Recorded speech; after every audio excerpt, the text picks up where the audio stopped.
Wherefore, Series 3, Episode 22. I blame the werewolves.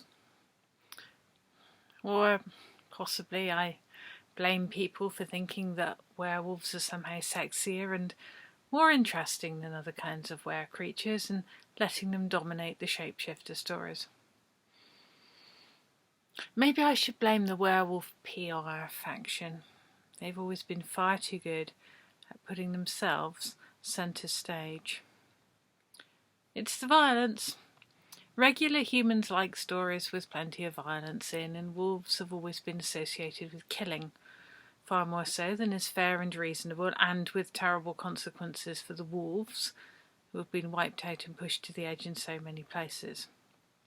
Again, I blame the werewolves and their PR machines. Many of the shapeshifters out there are much less aggressive.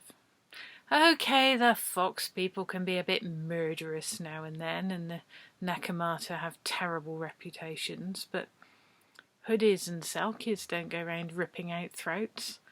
Werebears are no more grumpy and dangerous than actual bears. Wereaurochs rip grass out of fields. Meanwhile, we tell stories about werewolves and their desire for human blood, the hunger, the hunting, the unreasonable sexual urges, and the angst. It's funny what regular humans find exciting when you stop and think about it. I've noticed along the way that the more boring and docile a human is, the more likely they are to want to imagine themselves as a wolf or a werewolf, as though violence is the only thing that can make them interesting. The wereaurochs are an entirely interesting bunch. None of them has ever ripped someone's throat out with their teeth, although they do get excited about trying different kinds of leaves. Sometimes they do this on auroch form on the hillsides, and sometimes they do it at the farmer's market while looking human, and it's all good. The herd has grown, gently. Sometimes they all go to the pub together, usually as humans, although there was one amusing trip to the Bell at Selsley when the pubs reopened after lockdown. Conflict is usually central to human storytelling. Something must be difficult. The difficult thing may or may not be fixed. It's difficult to tell a conventional story about wereaurochs having a nice evening at the pub or being really enthusiastic about chard. But here's the thing. It's quite nice being a wereauroch. And now enough of them have the hang of it that they can look after each other and there's no angst at all. And there are only so many stories I can tell you about them getting into each other's pants and that generally working out rather well too. They're a cheerful bunch and know how to make the best of things. What kind of story is that? It would be fair to say that the wererhubarbs have had their share of angst and drama. None of them have ripped anyone's throat out either. Some of them have been really quite cross and deeply confused, but given time it's amazing what people can adapt to. They can find ways to live with exact duplicates of themselves, or to separate out and get on with parallel lives, even if the paperwork is challenging sometimes. A person can adapt to having leaves, and it brings advantages in both hot weather and sudden downpours if you can deploy them at will. A person with leaf options is never short of an umbrella. And no, there's no auroch rhubarb drama. Rhubarb leaves are toxic, and aurochs are smart enough not to go eating them, and there are no situations of inter-were conflicts caused by some folk having leaves and some folk having extra stomachs. Are you waiting for me to get to the action in this episode?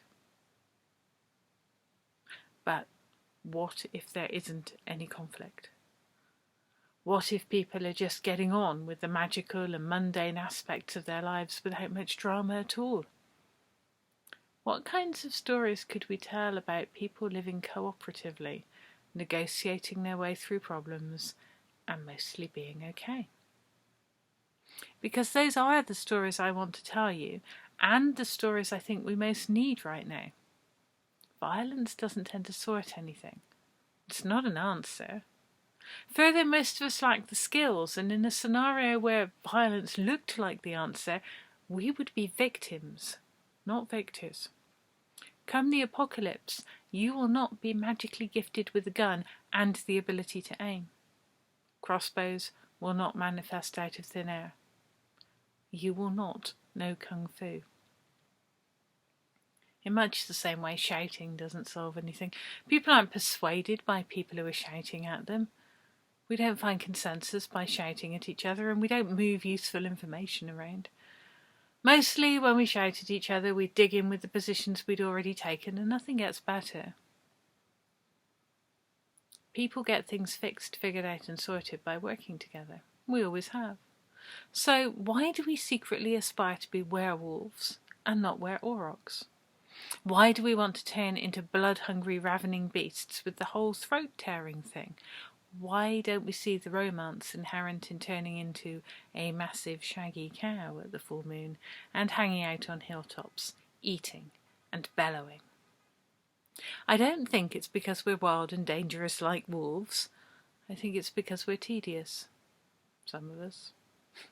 Not me, obviously, and clearly not you, because you're happy to be here chewing the cud on this issue, and I'm prepared to bet that you do see the wereauroch attraction. You could fancy yourself with horns, because you're already interesting and wouldn't have to kill someone to add colour to your life. The werewolf thing speaks to the people who don't know how to make anything and just want more dramatic ways of tearing stuff apart. From which perspective, doing it with your own teeth is bound to have some appeal. The thing about wolves, though, is that wolves are really cooperative, and they hunt because they need to eat. And there's nothing out of control about your typical wolf. What they do is considered and often well planned. It's the humans who want to be wolves who imagine themselves operating alone, overcome by some kind of frenzy that means they might not be responsible for ripping out throats. It just happens. You've got to ask what's wrong with people who fancy ripping out throats but also want to feel that they just couldn't help themselves and it wasn't their fault. Those people scare me. The thing about werewolves is that they're smart too, much like regular wolves. They aren't out there recruiting the kinds of people who fancy themselves as horror movie werewolves. That's the whole point of werewolf PR. Who do you think they normally eat?